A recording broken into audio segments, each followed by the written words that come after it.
Ladies and gentlemen, the moment you truly stop caring is not the moment you become cold. It's the moment you become free. And that shift is exactly what can shake an avoidant pattern to its core. Because for a long time, your attention was predictable. Your concern was reliable. Your emotional availability was the invisible safety net they didn't deserve but quietly expected. You might not have realized it, but your caring wasn't just love, it was structure, it was stability, it was emotional supply. It was proof that no matter how far they drifted, you'd still be there explaining, hoping, waiting, softening yourself into the smallest version that could still keep the connection alive. So when you stop caring, the power flips. Not because you're playing a game. Not because you're trying to punish them. But because you finally step out of the role that made them feel emotionally superior without having to be emotionally responsible. And for someone who has relied on distance as control, your detachment feels like their grip slipping. They didn't just lose your affection, they lost their certainty. Here's what most people misunderstand. An avoidant pattern isn't always panicking because it lost love. It's panicking because it lost access. The ability to return whenever they feel lonely. The ability to test your loyalty with silence. The ability to disappear and still assume you'll be emotionally on standby. Your caring was the proof that the door remained unlocked even after they slammed it. So when your energy changes, when your texts shorten, when your curiosity fades, when your nervous system stops spinning around them, what they feel first is not romance, it's alarm. You start seeing the sequence change. Before, they had the advantage of ambiguity. They could keep you close enough to feel wanted and far enough to avoid responsibility. But your detachment removes that comfortable middle. It forces a new reality. Either they show up with maturity or they lose the connection, and that is terrifying for someone who has been able to survive relationships by keeping everything, almost. This is why your silence can be louder than your speeches.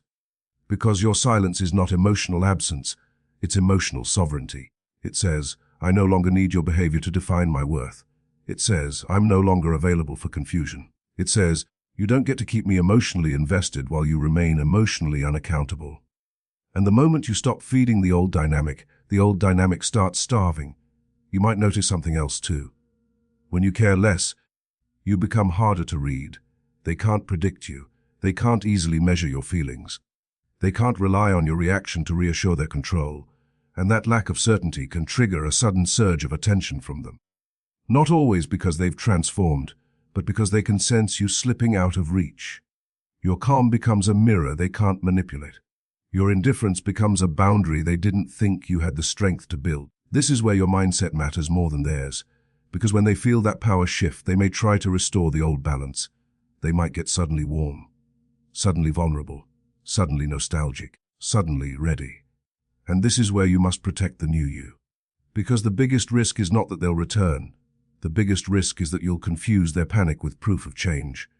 Real change is not a spike, it's a pattern. Real love doesn't show up only when it feels you leaving. Real growth doesn't require your detachment to activate it. So the moment your energy becomes powerful enough to pull them forward, your job is not to melt. Your job is to observe, calmly, quietly, with standards that don't shake just because someone finally noticed your absence. And let's be honest, the reason this moment feels so intense is because you worked hard to get here. You didn't stop caring overnight. You stopped caring after the late night overthinking, after the ignored messages, after the emotional whiplash, after the quiet humiliations of hoping for basic effort. Your detachment is not a mood. It's the result of emotional exhaustion meeting self-respect. It's your nervous system choosing peace over possibility. So if you're in that stage now, hear me clearly. Don't apologize for becoming harder to lose. Don't question yourself because the person who benefited from your softness is now uncomfortable with your standards. This is the upgrade. This is the turning point. This is the moment you stop trying to be chosen by someone who only knows how to value you when they sense you're no longer available. Because the most powerful truth in this entire dynamic is simple. When you stop caring, you don't lose your value. You stop being controllable. And that is exactly why your peace is the beginning of your real power.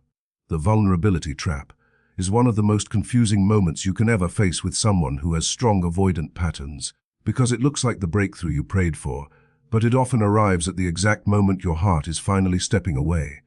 You spent so long asking for honesty, emotional depth, real conversation, intimacy that didn't vanish the moment life got serious. You tried to be patient. You tried to be understanding. You tried to be the safe place. And most of the time you were met with silence, defensiveness, jokes that changed the subject, or that cold distance that made you feel like you were loving a locked door. Then, just when you stop caring, just when your energy goes quiet, just when your heart is no longer on standby, they suddenly open up. Now they want to talk about their fears. Now they want to explain their childhood. Now they want to admit they were overwhelmed. Now they want to say they missed you. Now they want to sound emotionally awake. And it can hit you like emotional lightning because you think, this is it. This is the moment everything changes. But here is the harsh truth you must hold with both hands if you want to protect your healing. Sudden vulnerability is not the same as sustained maturity. Sometimes this vulnerability is real emotion, but it is triggered by panic, not growth. Their nervous system senses the power shift. They feel you slipping out of their reach. They feel your availability fading, your attention moving elsewhere, your reactions calming down. This is the first time in a long time they can't predict you. And for someone who has relied on distance to stay in control, that uncertainty can be terrifying. So their system reaches for an emergency solution, emotional closeness, not to build a new stable relationship, but to stop you from fully detaching. That's why the timing matters as much as the words. Because if they were truly ready to be emotionally present, this depth would not require the threat of losing you to activate it. It wouldn't show up only when your care is finally turning into peace. It wouldn't be a last-minute confession at the edge of your exit. Real growth shows up before the door starts closing, not only when it's almost locked. The vulnerability trap works on your empathy. You have a big heart. You don't want to be unfair.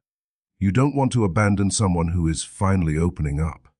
And that's exactly why this moment is dangerous for you. Because you might give them the reward of access before they've shown the capacity for consistency. You may rush to reassure them. You may rush to say, I understand. I forgive you. I can try again. You might start giving them the most intimate version of you again, the version that listens late at night, that softens their shame, that carries their emotional weight, that tries to heal a wound they have never fully taken responsibility for. And if you do that too quickly, you accidentally teach them a painful lesson. They don't need to change early. They can change late. They can stay avoidant until you're almost gone, then unlock their feelings just enough to pull you back. That pattern can become a cycle of emotional CPR, where you keep reviving a connection that collapses again as soon as their fear of intimacy returns. So how do you recognize whether this vulnerability is a real turning point or a tactical moment of emotional panic? You watch what happens after the confession. Do they stay emotionally present the next day and the next week and the next hard conversation? Do they respect your boundaries without pressure? Do they accept your pace without guilt tripping you? Do they take ownership without making you manage their shame? Do they follow their vulnerability with action, consistency, repair? Because genuine growth doesn't just say, I'm sorry I hurt you. It says, I understand what I did, and I am changing the pattern that caused it. If their vulnerability comes with urgency, if it comes with emotional flooding, if it comes with a subtle push to get you back quickly, be careful. When someone says, I've never felt this way before, you're the only one, please don't leave, but still avoids clear accountability, you're not hearing secure love, you're hearing panic wrapped in poetry. True maturity doesn't need to rush your healing to make them feel safe. And here's the part that will set you free. You don't have to punish vulnerability to protect yourself. You can acknowledge it without surrendering. You can say, I hear you. You can say, I appreciate your honesty. You can also say, I'm not rushing back into anything. You can say, I need to see consistency over time. That response is not cold, it is wise. It tells your nervous system, we are not confusing a moment of emotion with a lifetime of change. It also tells them, if this is real, you will still be here when the adrenaline fades. Because the goal is not to reject their humanity. The goal is to stop sacrificing yours. If they truly care, they will respect the process. If they only fear losing access, they will resist the boundaries that protect you. So let vulnerability be the beginning of proof, not the end of your standards. Let their words be a doorway to consistent behavior, not a shortcut back into your heart. Because the strongest version of you doesn't shut down love. The strongest version of you simply refuses to be rehooked by late honesty that isn't matched by long-term change. The crisis bait is one of the most emotionally dangerous moves in an avoidant cycle, not because every crisis is fake, and not because you should become heartless, but because the timing can hijack your compassion and pull you back into the role you worked so hard to escape, the rescuer. You spent months, maybe years, being the one who steadied the connection, translating their distance into excuses, softening your needs, carrying the emotional weight, telling yourself that love meant patience. It can look like a health scare, a family blow-up, a work collapse, a mental spiral, a midnight, "I'm not okay," or a confession of loneliness that sounds like vulnerability but carries urgency. Your empathy ignites instantly. You remember the version of them you loved, and your heart tries to outrun your wisdom. Your chest tightens, your mind races, your old identity wakes up and says, "I can help, I can be the safe place, I can't abandon someone in pain." That reflex is not weakness, it is your humanity. But humanity without boundaries is exactly how the old dynamic resets. A crisis creates urgency. Urgency creates contact. Contact can reactivate intimacy. And intimacy, if you're not careful, becomes permission for them to slide back into your life without doing the hard work of consistency and accountability. You start soothing them. You start reassuring them. You start showing up late at night again. You start making space for them in your mind and your calendar. And then your healing gets paused, not because you're selfish, but because you're kind. You do not have to assume malice to recognize this pattern. Sometimes an avoidant isn't consciously thinking, "Let me manipulate them." Sometimes their nervous system panics when it senses it is losing access to you. When you stop caring, they lose their emotional stabilizer, the person who would pick up the phone, absorb the chaos, and turn it into calm. In that panic, the fastest hook available can be a crisis. The emotion may be real. The strategy can still be unhealthy. So the test is not only whether the crisis is real.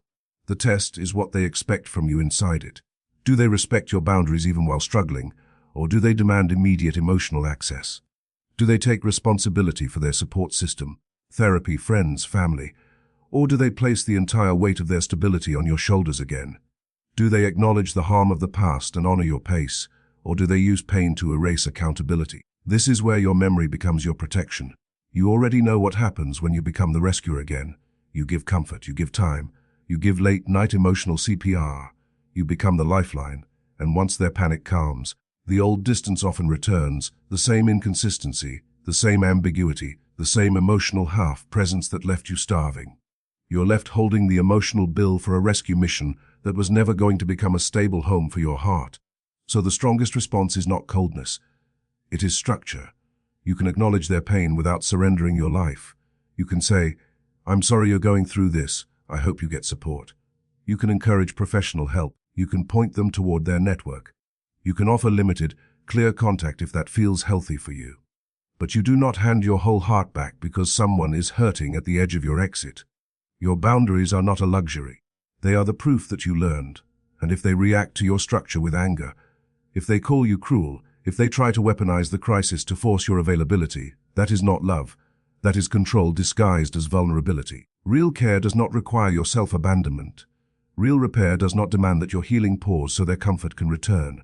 This crisis moment is a test of your evolution. It asks, will you confuse compassion with permission? And your new answer must be steady and simple. I can care about you and still choose me. I can wish you healing and still refuse the old role. I can be human without being your emergency exit from accountability. The jealousy trigger play is one of the most emotionally sneaky moves that can show up when an avoidant senses you're slipping out of their grip. And it works not because it's sophisticated, but because it targets the most vulnerable place in a loving person's nervous system, the fear of being replaced. You might notice it as a sudden story post with a new face, a vague caption that looks like a soft launch, a casual mention of someone in a conversation, a strategically timed photo, a staged glow-up, or even an exaggerated performance of happiness that appears right when your energy has gone quiet. And if you don't understand what's happening, you will mistake this as proof that they've moved on, and you will react from panic instead of power. Here's the truth that protects you: this move is often less about love and more about testing. Avoidant patterns thrive on control through ambiguity.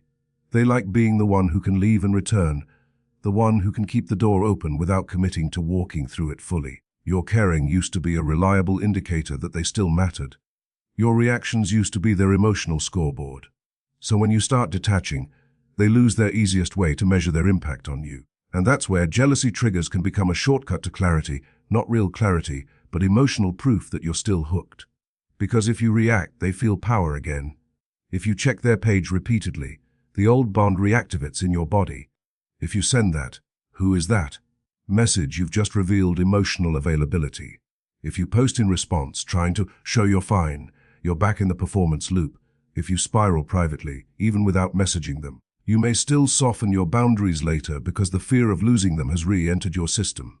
And that is exactly what the jealousy trigger is designed to do, whether consciously or unconsciously. It tries to restore your emotional investment. It tries to shake you out of your calm. It tries to turn your healing into a reaction. The most painful part for you is that this can feel deeply personal. You might think, so the silence meant nothing. They just replaced me. But that isn't always the truth. Sometimes the new person is real. Sometimes it isn't. Sometimes it's a casual situation that's being amplified for effect. Sometimes it's a social media performance designed to project power when they feel insecure. And sometimes it's simply an avoidant nervous system doing what it has always done when discomfort rises, reaching for anything that restores distance, control, or emotional superiority. What matters is not guessing which category it is. What matters is understanding the emotional function. The function is often this: if they still react to me, I still matter. If I can still stir them, I still have a place in their emotional world. This is why your strongest defense is not competition. It's composure. You don't win a jealousy trigger by posting harder, glowing louder, or performing indifference with a clenched jaw. You win it by refusing to play the game at all. Because the real power shift you work so hard for is that your sense of self is no longer tethered to their validation. So when you see a jealousy hint, your new internal script is simple. This is data, not destiny. This is a test, not a verdict. Then you watch for the pattern around it. Does it show up right after you've been quiet? Does it appear right after you enforced a boundary? Does it spike when they sense you're emotionally pulling away? If yes, you're likely looking at a trigger play rather than a clean, stable move forward. That observation alone can save you from re-entering a cycle built on emotional whiplash. And let's say their new connection is real. Your response still stays the same. You don't chase, you don't beg, you don't collapse into self-doubt. Because your worth does not go down because someone else is standing near them. You are not fighting for a seat in a life where your heart had to earn basic respect. You're not auditioning for someone who only becomes emotionally creative when they feel you leaving. This is where your growth gets tested in the most human way. You might feel that flare of pain. You might feel the old story trying to rise. Maybe I wasn't enough. But the healed version of you interrupts it. This is not a measurement of my value. This is a reflection of their pattern. So you breathe. You return to your standards. You remember what your body felt like in the old dynamic. You remember the nights you were confused and overextended. You remember the version of yourself that was constantly trying to be chosen by someone using uncertainty as a comfort zone. And then you make the most powerful choice possible. You do nothing reactive. Because sometimes the most devastating answer to a jealousy trigger is your peace. The calm that says, I'm not competing for love. I'm choosing what's safe for me. And if they were trying to test whether you still care, that quiet non-reaction doesn't just protect your dignity, it confirms your evolution. You're no longer an emotional lever they can pull on command. That's the real win. Not proving you were better than the new person, but proving to yourself that you are finally beyond the old pattern. The guilt reversal move is one of the most psychologically exhausting things an avoidant pattern can do when they sense you've finally stopped caring, because it doesn't attack your love, it attacks your identity. It tries to make you feel like the villain for doing the exact thing you needed to do to survive. You spent months carrying confusion, silence, mixed signals, hot and cold affection, an emotional weight that should never have been yours alone. You tried to talk it out. You tried to be patient. You tried to be the safe place. You fought for clarity while they hid in ambiguity. Then, after all that emotional unpaid labor, you finally reached the quiet moment where your heart said, I can't keep doing this. You started detaching. You stopped chasing. You stopped reacting. You began choosing peace over possibility. And suddenly, here comes the reversal. Now they say, you gave up on us. Now they say, you didn't fight for me. Now they say, you moved on too fast. Now they say, I thought you were different. And if you're a deeply loving person, this can pierce you in a way anger never could. Because your greatest fear isn't being cold, it's being unfair. Your greatest fear isn't losing them, it's losing your moral ground. So this tactic targets your conscience. It tries to turn your healing into betrayal. It tries to make your boundaries feel like cruelty. It tries to rewrite the timeline so your final no looks like the first injury. But let's get brutally honest. The reason this move works is because you still remember the good parts. You still remember the early softness, the chemistry, the moments when they looked at you like you were home. And your mind can be tricked into thinking, maybe I am abandoning them at their worst. But that's not the real story. The real story is that you were there at their worst for a long time. You were there while they pulled away. You were there while they avoided hard conversations. You were there while they took your love and then disappeared. You were there while your nervous system was slowly burning out. The guilt reversal move relies on your selective memory. It hopes you'll forget how long you fought before you finally stopped. For an avoidant pattern that depends on control, your detachment is a threat. If you walk away cleanly, calmly, without drama, they lose the ability to frame themselves as the reasonable one who had no choice. They lose the narrative advantage. They're left facing the uncomfortable possibility that you didn't leave because you were fickle, you left because you were finally wise. And that truth is painful to their ego. So the ego reaches for the fastest defense, make your exit look immoral. Because if they can make you feel guilty, they can make you hesitate. And hesitation is how the door reopens. This is why the reversal often arrives right when you're strongest. You've stopped texting. You've stopped explaining. You've stopped pleading for the basic emotional minimum. And suddenly they want to talk about what you didn't do. Suddenly your whole history of effort is erased. Suddenly your loyalty is conveniently forgotten. Suddenly the story is, you didn't love me enough to stay. That is psychological judo. It uses your compassion against you. It takes your healing momentum and tries to flip it into self-doubt. And here's the part you need to tattoo into your nervous system. A person who truly respects you will not weaponize your healing. A person who truly loves you will not rewrite your self-protection as a crime. A person who has genuinely grown will say, I understand why you needed to step back, even if it hurts. They won't say, how dare you protect yourself from my inconsistency. They won't demand that your boundaries shrink to accommodate their comfort. So when you hear that guilt-inducing sentence, you gave up on us, you need to remember the truth behind it. You didn't give up on them first. You gave up on the version of love that required you to abandon yourself. You didn't stop caring because you were cold. You stopped caring because your heart finally refused to be the only one doing the emotional lifting. This is the moment where your inner clarity becomes your armor. You don't argue the past in circles. You don't list 100 examples trying to convince someone who benefits from misunderstanding you. You don't jump into defense mode just because they try to shame you. You respond with calm truth, in your mind if not out loud. I tried. I communicated. I stayed longer than I should have. My leaving is not betrayal, it is self-respect. Because the guilt reversal move only has power if you forget the standard you're finally living by. The standard that says love without consistency is not a relationship, it's a roller coaster. The standard that says your peace is not negotiable. The standard that says your healing is not something anyone gets to put on trial. And the moment you stop defending your right to be well, the guilt spell breaks. You realize you are not the villain for walking away from emotional instability. You are not cruel for refusing the same cycle with a new apology. You are not too much for wanting steady love. You are simply done paying for someone else's fear with your own self-worth. The only defense that never fails when an avoidant senses you've stopped caring is not a clever response, not a perfect paragraph, not a jealousy-fueled glow-up. It is one calm consistency rule that you apply to your life like a boundary with a heartbeat, because the biggest danger in this phase isn't that they might try one last pull.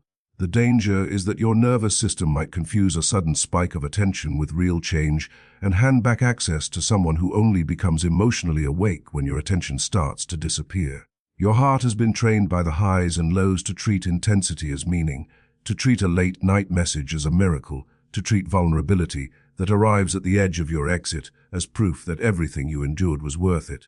And that is exactly why you need a rule that is stronger than hope. Here's the rule in plain language. You don't trust the comeback. You observe the pattern. You don't reward the confession.